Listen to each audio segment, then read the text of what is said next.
Alright, let's talk about 3D printing. One of the most addictive hobbies you can get into, and also one of the few where your mistakes pile up into a plastic mountain. I've been printing for a while now, and I've built everything from detailed miniatures to parts that actually fix stuff around my house. And my coolest print so far is probably my airless basketball that actually bounces like the real thing.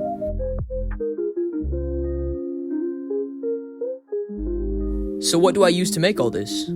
For filament printing, I've got the Bambu Lab P1S. Bambu, in my opinion, is the absolute pinnacle of consumer 3D printers. The P1S has exceptional print quality without sacrificing any speed at all. In fact, this thing is an absolute speed demon.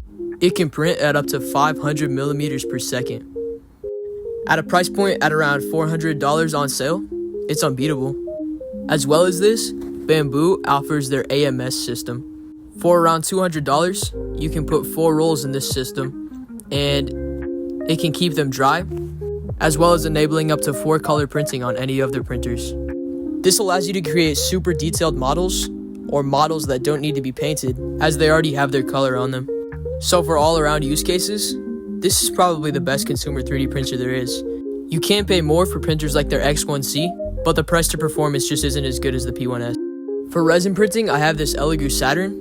Mine is in disrepair right now, but that's my fault. Resin printing in general is perfect for detailed miniatures or anything that needs high resolution finishes. Be careful though, as resin printing is working with chemicals and you can develop burns if you don't use safety equipment. This Eiffel Tower print was printed on a resin printer, and you can just see all these tiny little details in it. Here I have my small printing setup. It's not very organized right now, but it gets the job done, and I clean it regularly. Now, if you're a beginner, here's what you need to know before you invest $200 or more into a machine. First, 3D printing is not plug and play magic. It's more like plug and tweak again until it works.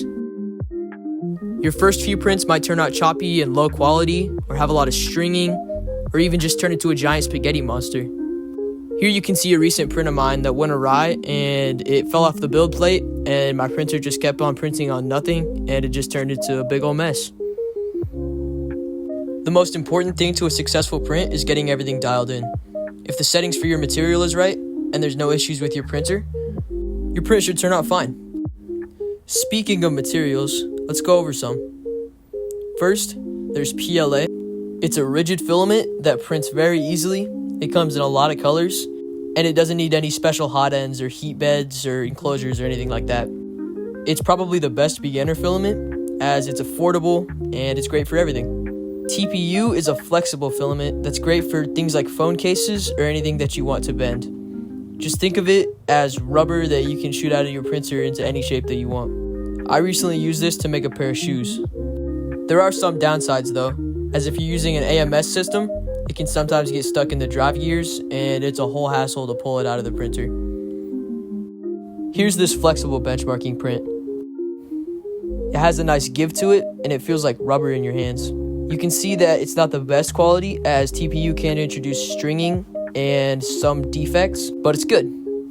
Here's my personal favorite fun filament right now, BQ PLA. This is what I use to print basketballs, and it's very elastic and has great mechanical properties. Here's the thing to know if you're starting.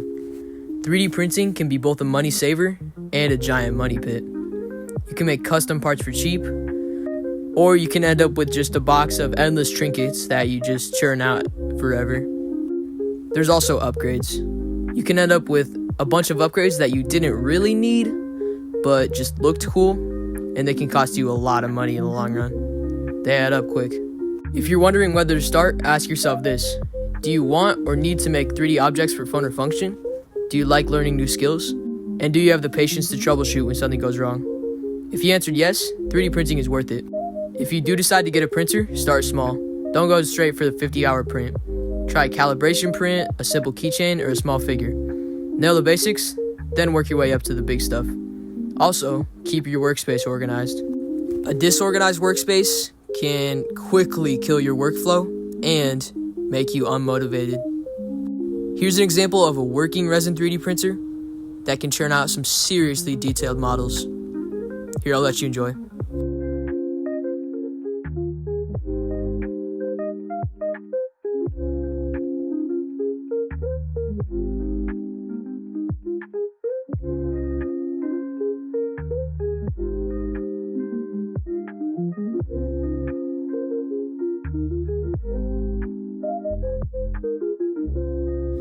Finally, be prepared for one thing.